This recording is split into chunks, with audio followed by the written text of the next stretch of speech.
The images are unforgettable. Sweeney, flash foot, scores! Everlasting. Matt Halishuk with a golden goal for Canada! Heart-stopping. Moose puck, everybody scores! Tie game! Can you believe it? We'll take your breath away as we present the top 10 moments in World Junior Hockey. Buckle up, Canada. We're counting them down next.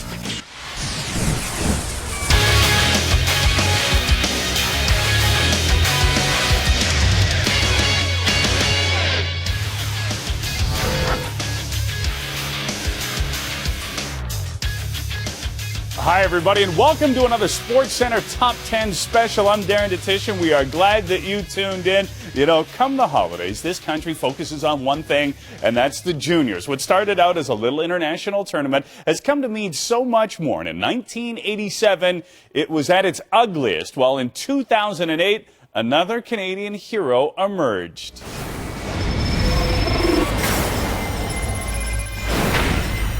And these Canadian juniors try to become the 14th Canadian junior team to bring home gold. You know, the Canadians had lost to the Swedes in the round robin. It was the first time they'd lost a round robin game, I think, in 4 years.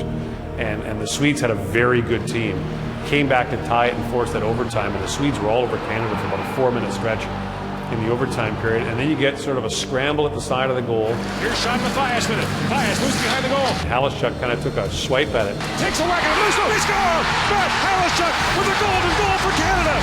World Junior Hockey Champions for the 4th year in a row. And I called it. I said, Halishuk scores, you know, golden goal for Canada. And I kind of looked at Pierre and I said, it was Halishuk, wasn't it? Because there's a lot of sticks to the crease. And he looked, I think so. Halishuk with the stick to the back of the net. And get happy, Canada. I was just following up the play and I saw it go in, and all of a sudden I see him throw his gloves off and the goal light goes on. I couldn't believe it. It's unbelievable. I can't even. Oh my God. I just love all these guys, you know. I love them so much, you know.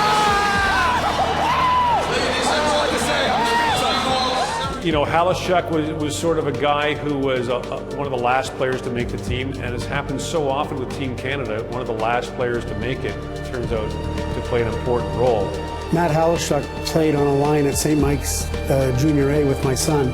He was clutch and big time. He scored huge goals in pressure games and that. So when the game was going to overtime, I knew that this kid has the capability of stepping up in those pressure situations and doing it, but that's only because I knew him so well. Well, we had a real skirmish just moments ago following a face-off.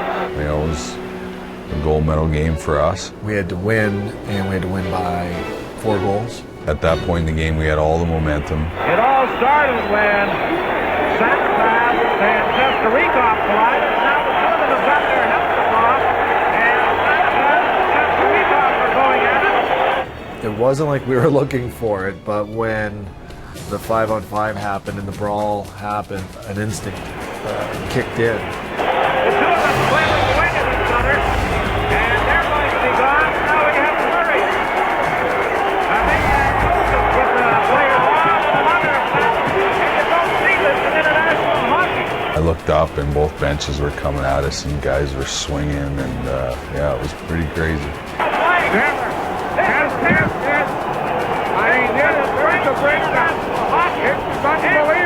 Apparently they were the first to leave the bench. I don't think when they left the bench that they knew that the whole Canadian bench was going to come over the boards either. Once the Russian guy took the first step on the ice, it was only a matter of time before our team cleared the benches. Oh, Smirnoff just seized one of the Canadian players in the neutral zone. The goaltenders are now going out. They were like a volcano ready to explode. It wasn't your typical brawl. Utter pandemonium out here in complete disorganization. It was every man for himself. We don't know how to deal with a situation like this. It's in our blood to hate those guys, you know. At that time, it was just, that's the way it was. This has never been seen in international hockey. When they turned out the lights, it was absolutely ridiculous. They're trying to turn the lights off, and they turned them off. They have turned the lights on in order to control the play. You couldn't see the guy that you're holding on to. It was that black. It was that dark in there. The referees are going off the ice going to solve anything. They turned the lights lights off in the arena. They wanted to quiet everybody. It resulted in sucker punches and God knows what else. Vladdy Konstantinov was on the Russian team, and he actually headbutted Greg Hoggood in the nose, broke his nose. When the lights came back on, there was a few of the Russian guys laying on the ice completely knocked out cold. They're still fighting. I've never seen anything like this, even in the National Hockey League. The situation on the ice was out of control. The officials have left the ice. The officials have gone off the ice. The referees that were on the ice couldn't control a 5-on-5. They had never seen that. They couldn't really control a one-on-one fight. I don't know what the international rule book calls for in this situation. It's never happened. If there's a fighting rule, hey, they all have to go. I think we were in disbelief at that point that we were, kicked out of the tournament. The players are leaving the ice. They just put us on a bus. The army had escorted us onto the bus. They had, these German shepherds with muzzles on them and everything. So we're like, geez, did we just start World War III or what? We were told not to look anyone in the eye on the way out. Don't anger any of these soldiers because they're angry at us. Then when we arrived in Toronto, it was just a gong show. So we sent one more, and then they cleared their bench. In some circles, we were heroes, and in other circles, we were punks. He got scared, and he swung his hands, and he got his hand in my mouth, he got his hand in my eye, and he scratched my neck, and he had his feet swinging by my head as we fell to the ice, and he kicked me once, and they just didn't know what to do. They figured they're fighting for their lives. That was the most insane brawl I'd ever been involved in. We've shown you Haluschuk's heroics in the punch-up at Piestany, but you ain't seen nothing yet. The top 8 moments are next.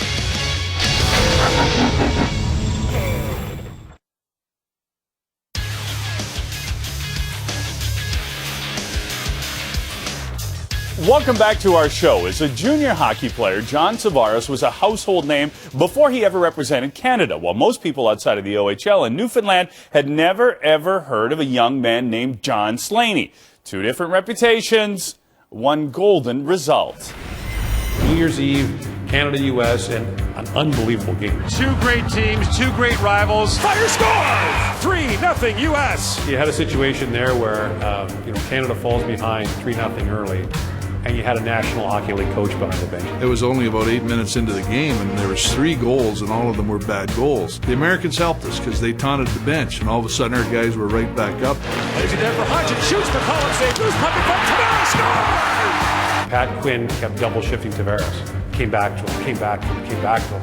3-1, Canada's down, and now they've got a little bit of offensive push and momentum. No one really had any doubts, so obviously Johnny stepped up. Now here's a turnover. In comes Tavares. Walks in, Wade scores! Tavares again! Canada's back in it! We felt pretty confident and knew we had a good chance, and we knew we would have some opportunities, so it was just a matter of capitalizing, and lucky enough we did.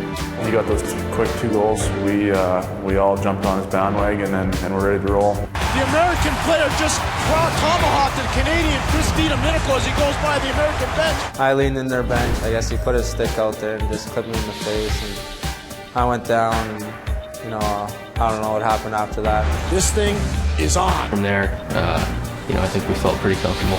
Down low, Eberle has a look, walks in front, scores! Jordan Eberle ties the game!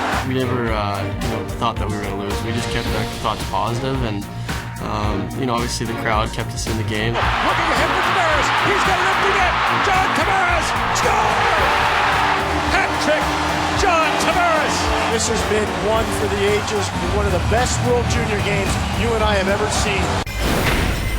We thought we're going into this game, we're going to win the game, we're going to win the tournament. And I don't think we quite understood at the time what type of math we needed to have happen. For Canada to win gold, Canada played in Turku, north of Helsinki, little town. No one was in the arena. They had to beat the Czechs. And Sweden had to either beat the Russians or hold them to a tie. It's 2-1, Canada leading Czechoslovakia with 9:47 left in the third in Helsinki. It is 5-3, the Soviet Union leading Sweden with 5 minutes left in the third period. The Russians had been by far and away just cruising in the tournament, so that seemed to be a remote possibility. 5-4 now, the score in the game between Sweden and the Soviet Union. That is late in the third period. They came over the loudspeaker and announced during a whistle that Russia tied their game. Well, a final score from Helsinki. The Soviet Union 5, Sweden 5. So Canada, with a victory, can claim the gold medal. You saw the reaction of the crowd as they announced the tie score, and there's Canada knowing with 2:46 to go from a gold medal, playing very solidly in this third period, Ron. It's one of the more amazing things I've ever seen because the Canadian players really thought they were playing in what amounted to a consolation game. The game is over. Canada has won the gold. What I remember is Bob McKenzie and I, we were doused, I'm not sure if it was pop or champagne or water or something. But we have just a couple of minutes, some final thoughts. Absolutely outstanding. Just going into that semi-final game, you know, Canada-Russia, it was a big deal. Canada had a 1-0 lead, and Jason Doig got a 5-minute major. Almost the whole penalty had been killed off by the time the players came into the Canadian dressing room. There was Jason Doig on his hands and his knees with tears in his eyes. And Mike Babcock, the coach, asked the trainer, what's he doing? And the trainer said he's been praying. And we ended up taking another penalty and going down 5-on-3, and they didn't get a shot. Devereaux was able to blow a game wide open. Devereaux, you're over the middle of the ice. Puck loose there on the side, scores! Boyd Devereaux has tied the game for Canada. It just happened that I just started throwing the puck on the net. Phillips gets it ahead to Schaefer. Devereaux scores! Boyd Devereaux striking a huge blow for Canada, putting them up 3-2. It was just a huge momentum builder for us and took us over the top. Devereaux scores! Boyd Devereaux, 3 goals, the last 3 goals for Canada. Fun being in that moment, for sure. The drive for 5 has arrived. Canada, World Junior Hockey Champions for the 5th year in a row. The atmosphere in Sask Place was off the charts. No words could describe the feeling in this crowd. The arena was incredible. It was unbelievable. I mean, everywhere you went, you see Maple Leafs. And I'll never forget that flag that was just kind of draped over to one end. Their whole main thing was there to get the goal. And the only way we can do it is we had to win the game. And it's a 2-2 tie. Greg Johnson won the draw. John Sweeney dumps the puck to the corner. As the clock was ticking down, I think as us players, we realized that we needed to win this game bad. And you know, when we ever get the opportunity to put the puck in the back of the net, we're going to do that. Johnson centering pass. Kudashov is there to take it away for the Soviets. The Russian guys shot the puck around the boards. What I like to do is shoot the puck. Up the boards, can't get it out. Sweeney blast one, scores! Sure enough, when I shot the puck, it went through the goalie's legs. It'll be a very happy night on the Rock tonight. If you watch the goal again, the puck comes up along the boards. Manderville falls. The puck goes under him.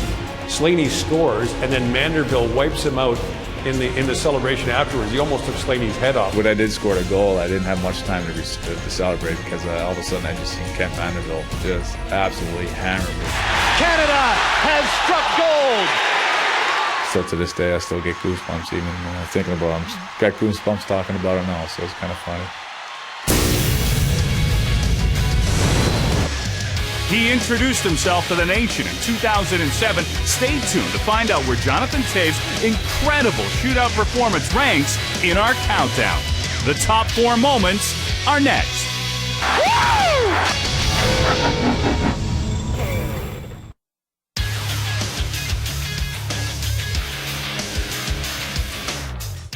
Welcome back to the show. You know, in 1982, the World Junior Hockey Championship was still in its infancy and wasn't ingrained in the Canadian consciousness like it is today. Yet, that's when its most endearing moment happened. You had a bunch of Canadian kids who ended up serenading an entire nation. Going through the tournament, it was a round-robin tournament, and we were going to the final game undefeated. Before the game, Sherry Basson, who was one of our assistant coaches, and Bob Strum had gotten a gold medal somehow, some way, and they brought it in the dressing room to kind of show us that, you know what, this is what you're playing for. I went on without my normal teammates, and kind of went right to the front of the net. The puck come to me, I shoveled it and went through the goalie's legs, and it gave us a 3-2 lead, which eventually ended up being the gold medal winning goal. Typically, in a gold medal ceremony, they always play the national anthem of the winning team. I don't know if it was an oversight, but they forgot the national anthem. Never had a recording. We're not leaving until we hear the national anthem. And so some awkward few seconds, felt like minutes go by, and kind of down at one end, a couple guys started singing "O Canada."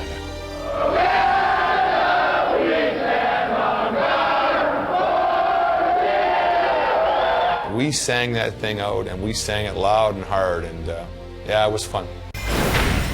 Pretty heart-wrenching. We didn't get it done. Canada had the lead late in the third period of that gold medal game. First puck, they score!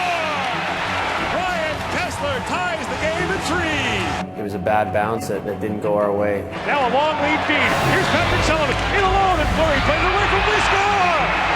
Marc-Andre Fleury plays it into Patrick O'Sullivan, and it's 4-3 U.S. Marc-Andre Fleury was devastated. It's tough to be losing like that. It's a goal that you see a lot of. That last goal, I mean, you can't say anything about it. I mean, things just weren't meant to be tonight. That was tough to be a part of. It's disappointing right now. It remains to this day one of the toughest losses for a lot of those players to deal with. To lose that way was, we're heartbroken. We lost by 1 goal, and it was a gritty goal, hard work goal, and there's nothing we can do about it. It was just a bad bounce. We played well all tournament. We played well the whole game, and then they came back and won that game. So it stung a lot. I'd say it's pretty crappy right now, considering the way we lost. Patrick O'Sullivan got credit for the 2 goals. The last goal, of course, was Fleury banking in off Braden Coburn. We needed to win that game. We're gonna do it any way we could. Believe me, when I got back to my junior team in Mississauga, I got booed in my own building for winning. In the end, Fleury's stumbles wound up costing them. And this game is going to a shootout to determine who goes to the gold medal game. The tension was unbelievable. It's as big of a stage as it gets. Say what you want about it. It is compelling drama. It's probably the most nervous I've ever been. And away we go in the shootout. Mueller, with a chance to tie it. Mueller in scores. I've just never seen anybody look cooler about anything in my life than Jonathan Toews. And in comes Toews. Shoots, scores! He was clutch. In comes Johnson on Carey Price. Johnson scores! One of the things about the shootout was you could, after the 3 shooters, you could pick whoever you want and keep them going over and over again. On the bench, they were kind of looking back at the coach saying, "Can I go again? Can I go again?" Patrick Kane, in on Price. Kane shoots, stopped by Price. From the camera we had, it looked like the puck was in, but from other camera angles, it looks like he got his pads and then kind of snuck his pads back before the puck crossed the line. Oh, Carey Price just kept it out. The U.S. team was pretty ticked off. They thought the puck went over the line, and he did a good job of just keeping his legs together and then, sliding sideways so no one could tell if it went in or not. Carey was amazing. He really was fantastic. I had no idea that a shooter could go again. Toews to give Canada the lead. Here comes Toews. Shoots, scores! What a goal by Jonathan Toews. Every time we did score, it was like the most relieving feeling in the world. Canada's second chance to win it in the shootout. And in comes Mueller on Carey Price. Mueller, big scores! When they kept scoring and staying in, we were just like, oh my God, when's this going to end? It's round 6. The most nerve-wracking time in hockey I've ever been a part of. Cogliano, he on crazy score! And Cogliano does the lead. I was really fortunate to score because Jack Johnson came out the next time up and he made no mistake. And he comes again. Jack Johnson on Price scores! On to round 7 we go. Going out there and having to shoot 3 times in a shootout, you can repeat that in a million years. Toews is 2 for 2 in the shootout. And he comes again. It's the move, scores! Woo! This guy is unbelievable. Surreal experience to be on the bench and kind of watching that transpire. We said it at the time, it's like he's got ice water running through his veins. 3 times the Americans have faced elimination, 3 times they've scored. I wasn't really concerned about anything else in the world at that point. In comes Mueller on Price. Peter Mueller in. Stopped by Price. Canada's going to the gold medal game at the World Junior Hockey Championship. It was excitement, it was relief, it was just about everything. We knew it was going to be exciting, but no one predicted that. You've seen Slaney's slap shot, Carey Price's shootout-winning save. Stopped by Price. Canada's going to the gold medal game. But they didn't top our list. The top moment, World Junior Hockey, is next.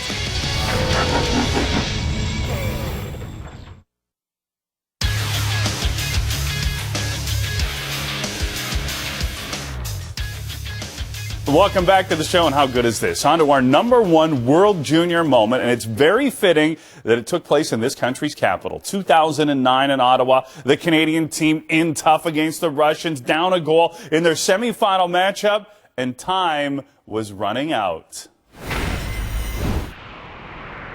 Best ticket in Canada tonight is here in Ottawa. It's Russia and Canada in the semifinals of the World Junior Hockey Championships. It was over. We all thought it was over. You know, I wouldn't be lying if you thought about the final result and, you know, the prospect of you losing. Feeds out in front, a loose puck. Tavares reaches for it. Now Klopov with a chance, shoots, and he misses the empty net. Icing against the Russians. 41.3 seconds to go. Now the kid ices the puck, and in my mind I was saying, well, maybe it's not to happen. You know, and suddenly this boy shoots it down and gets a big laugh on his face.